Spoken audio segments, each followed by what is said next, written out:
The last thing, at least for now, we're going to look at with appearances is text. In Illustrator, when you want to apply a stroke that is going to the outside, then in the appearance panel, you have to add that stroke differently. You have to add that to that text object. And then you can move it below the characters, and then you can make it as thick as you like, and it will just work pretty well. And also, you can add additional strokes. I'm going to make this one a little thinner, and then let's have that one in a different color. And we can continue with that. So let's make that thicker and in a different color, and you get the idea. And also to each of these strokes, you can add an effect. Let's take a look at this in Affinity. So here we've got it. I've got the text. And when I'm going to add a stroke to that, just like this, and let's make it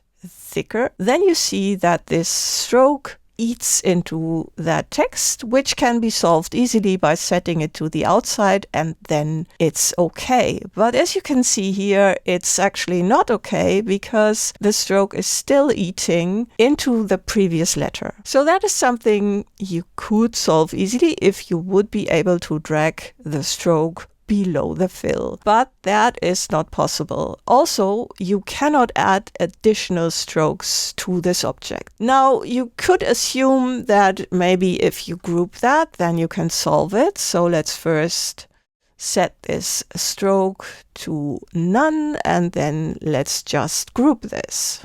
So it's now without a stroke. Let's just group it, and we've got this here. No stroke, no fill. Okay.